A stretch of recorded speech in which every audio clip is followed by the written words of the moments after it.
Halo Sobat CPNS 2025, gimana kabar kalian? Mungkin yang penempatan jauh dari kampung udah rindu kali dengan keluarga di rumah.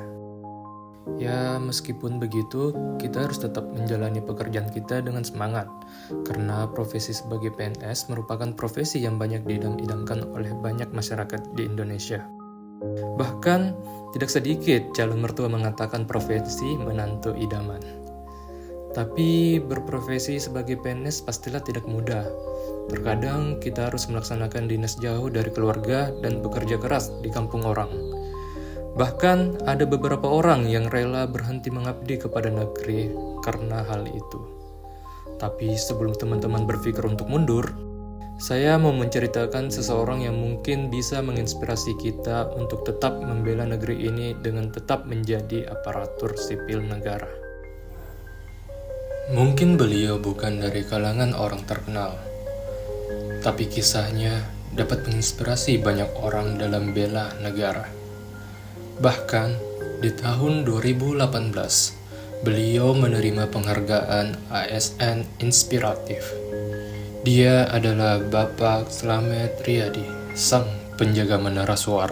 Bapak Riyadi yang telah bekerja keras menjadi penjaga menara suar selama 34 tahun, di mana pekerjaan ini membuat Pak Riyadi jauh dari keluarga dan ditempatkan di tempat terpencil. Pak Riyadi menjadi penjaga menara suar sejak tahun 1984 setelah lulus dari STM.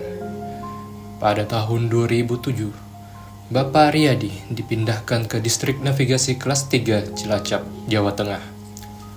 Lokasi menara suar Cimiring cukup terpencil, butuh berjalan kaki 1 jam lebih dengan mendaki jalanan terjal dan berliku untuk sampai. Selain itu, hutan tropis Nusa Kembangan masih dihuni oleh binatang buas seperti harimau kumbang. Tantangan dalam bekerja tak hanya itu saja. Bapak Riyadi pun harus tinggal berjauhan dengan keluarga. Bahan makanan, solar, dan kebutuhan lain disiapkan dan diikat dengan kuat. Tak ketinggalan bekal untuk makanan kuda sebagai pendukung operasional menuju ke tempat tugas di Menara Suar Cimiring. Kerja jauh dari keluarga, bahkan jauh dari pemukiman warga memang berat.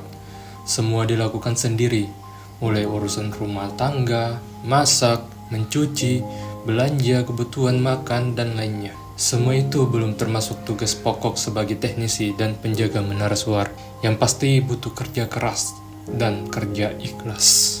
Melalui cerita beliau yang penuh dengan pengorbanan, semoga dapat meningkatkan sikap perilaku bela negara kita sebagai PNS perhubungan. Walaupun jauh dari keluarga, tapi kita harus tetap kerja keras dan ikhlas untuk menyatukan wilayah NKRI.